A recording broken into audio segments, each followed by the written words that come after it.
નમસ્કાર દર્શક મિત્રો, મહામંથનમાં આપ સૌનું સ્વાગત કરું છું। આમ તો મોટે ભાગે સરકારી ભરતી માટે લેવાતી સ્પર્ધાત્મક પરીક્ષાઓની વિદ્યાર્થીઓ મહિનાઓથી તૈયારીઓ કરતા હોય છે। દરેક ઉમેદવારનું સ્વપ્ન હોય છે કે તે સરકારી નોકરી માનભેર કરે। જો કે આ વખતે ચર્ચામાં કોઈ સરકારી નોકરી નહીં પણ સરકારી નોકરીની ભરતીના નિયમોમાં થયેલા ફેરફારની છે। વાત છે લોકરક્ષક દળની ભરતીની, જેના નિયમોમાં મોટા પાયે ફેરફાર થયા છે। ભરતી પરીક્ષામાં જે ફેરફાર થયા તેની ચર્ચા તો આપણે કરીશું જ, પણ મુદ્દો એ છે કે અત્યાર સુધી જે પેટર્નથી વિદ્યાર્થીઓ તૈયારી કરતા હતા તેમના ઉપર આ બદલાયેલી પેટર્નની અસર કેવી પડશે। એલઆરડીની તૈયારી કરતો ઉમેદવાર અચાનક જ એવું જાણે કે હવે એલઆરડીની ભરતીમાં શારીરિક કસોટીનું ખાસ મહત્વ રહ્યું નથી, તો એની તૈયારીઓનું શું। એલઆરડીની લેખિત પરીક્ષામાં ક્લાસવન અધિકારી જેવા વિષય રાખવામાં આવે તો વિદ્યાર્થીઓ તૈયારીની પદ્ધતિમાં કેવા ફેરફાર કરવા પડે, એકંદરે ઉમેદવારો આ ફેરફારને કેવી રીતે જોઈ રહ્યા છે તે ચર્ચીશું આજના મહામંથનમાં।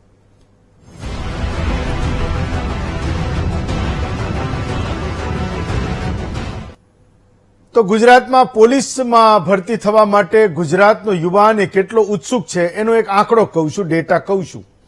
2021માં જ્યારે લોકરક્ષક દળની પરીક્ષા લેવામાં આવી તો 10,000 જેટલા જગ્યાઓ માટે, પોઝિશન માટે અંદાજે 10 લાખની આજુબાજુ એ ફોર્મ ભરાયા હતા।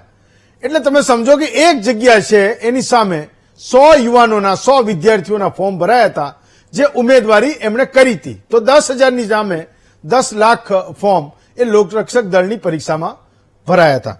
પણ એક સરકારે જે એલઆરડીની ભરતીની પરીક્ષા માટેના જે નિયમો છે એમાં બદલાવ કર્યો છે, એની અસર એ યુવાન પર શું પડશે એની ચર્ચા આજે આપણે કરવાની છે। પહેલા એવું હતું કે દોડના માર્ક્સ એ એક કેટેગરી હતી, વિભાગ હતો, એ ગણાતા હતા। એક મોટે ભાગે આરોપ એ પણ થતો હતો કે ગામડાના વિદ્યાર્થીઓનું ફિઝિક્સ ખૂબ સારું હોય તો મોટે ભાગે એ જ વિદ્યાર્થીઓનો વારો અથવા માર્ક્સ વધારે આવતા હતા જે ગામડામાંથી આવતા હોય, જે આદિવાસી વિસ્તારોમાંથી આવતા હોય, અને એના કારણે સામાન્ય જે વિદ્યાર્થી છે, શહેરનો વિદ્યાર્થી છે, એ ક્યાંક મૂંઝવણમાં હતો।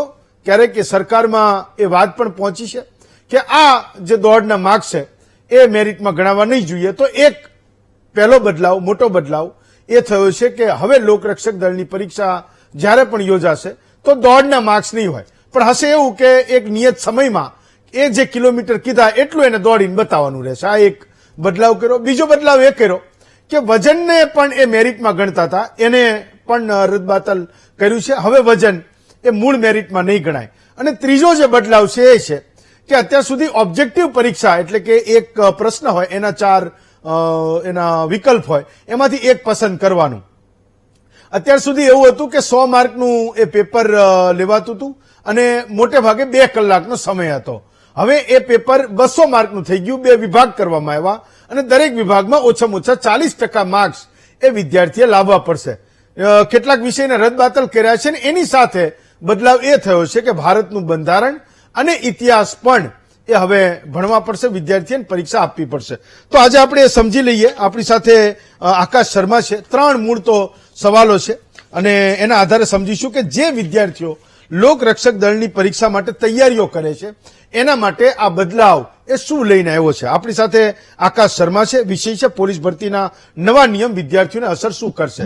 આકાશભાઈ, સૌથી પહેલો મારો સવાલ એ છે કે દોડના જે માર્ક્સ છે મેરિટમાં નહીં ગણાય તો અત્યારે જે વિદ્યાર્થીઓ તૈયારી કરે છે એ એને કેવી રીતે જોવે।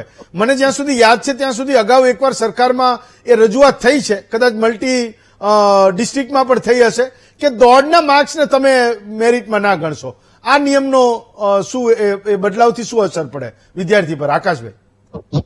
યસ, નિશ્ચિતપણે હું કહેવા માંગીશ વીટીવી ન્યૂઝના માધ્યમથી કે ફાઇનલી પોલીસ ભરતી બોર્ડે અને સરકારે જે પોલીસ ભરતીના નવા આરઆર બહાર પાડ્યા છે એનાથી વિદ્યાર્થીઓની અંદર ખૂબ ખુશીનો માહોલ છે અને વિદ્યાર્થીઓ એમની તૈયારી પર હવે પૂરજોશની અંદર ચાલુ થઈ ગયા છે। તૈયારી એમણે ચાલુ કરી દીધી છે, જેના માધ્યમથી રનિંગના જે માર્ક્સ જે પ્રમાણે નિયમ આયા છે આરઆરમાં કે રનિંગના માર્ક્સ આ વખતે જોડાવાના છે નહીં, તો વિદ્યાર્થીઓને એનાથી કાફી ફાયદો બી થશે કે રનિંગના માર્ક્સ છે નહીં, અને જે પ્રમાણે વ્યવસ્થાઓ ચાલે છે એ પ્રમાણે રનિંગના માર્ક્સ એ લોકોની અંદર કાઉન્ટ થવાના નથી. તો વિદ્યાર્થીઓની અંદર એક પ્રકારથી એક રનિંગને લઈને એક શાંતિ બી છે કે જેના કરતા તૈયારીઓ કરી શકે. કેમ કે આપ જોઈ શકો છો કે જે પ્રમાણે સિલેબસ છે એ પ્રમાણમાં ધ્યાનમાં રાખીને નિશ્ચિતપણે વિદ્યાર્થીને વાંચવું પડશે, અને રનિંગના માર્ક્સ નથી જેના કારણે વિદ્યાર્થીઓ ખૂબ શાંતિથી પરીક્ષા ફિઝિકલ જે પરીક્ષા છે એને બહુ શાંતિથી આપી શકશે, અને જેનાથી વિદ્યાર્થીઓની અંદર બી એક પ્રકારની ખૂબ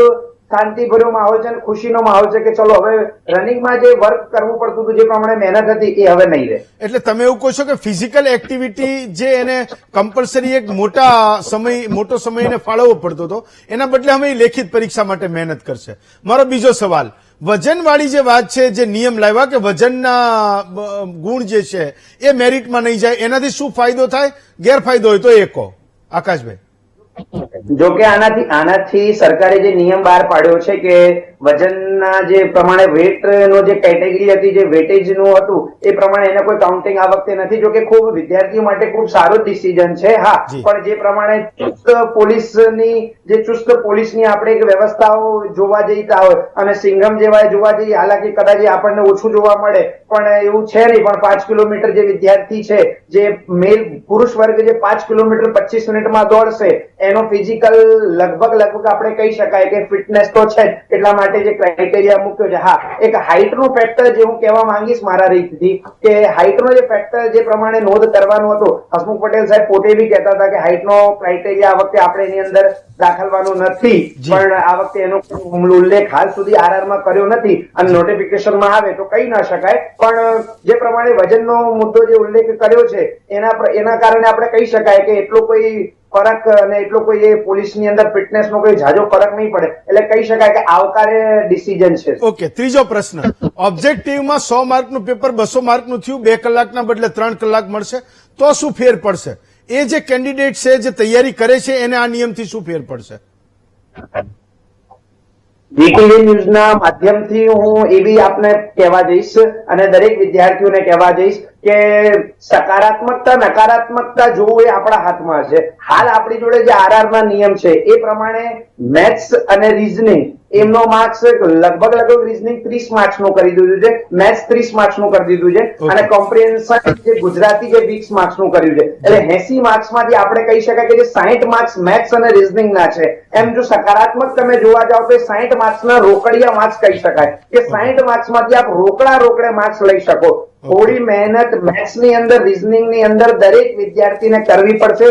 એવા વિદ્યાર્થીઓ કોન્સ્ટેબલ માટે જ માત્ર ને માત્ર તૈયારી કરતા હતા, એવા વિદ્યાર્થીઓને થોડું કપરું રહી શકે, પણ કોઈ પણ વસ્તુ સમય છે આપની જોડે અને સમય પ્રમાણે મહેનત કરીશું તો ડેફિનેટલી શક્ય છે. હા, પણ જે વિદ્યાર્થીઓ ક્લાસ 3 ની જીપીએસસી ની જે વિદ્યાર્થીઓ તૈયારી કરી રહ્યા હતા એમની માટે કદાચ આ બોનસ ગિફ્ટ થઈ શકે એવું કહી શકાય, પણ જે માત્ર કોન્સ્ટેબલ ની તૈયારી કરતા હતા એ વિદ્યાર્થીઓ માટે થોડું મેચ કપડું રહી શકે. પણ સકારાત્મકતા દેખશો તો પૂરેપૂરા માર્ક્સ રોકડા કહી શકાય એવા માર્ક્સ છે.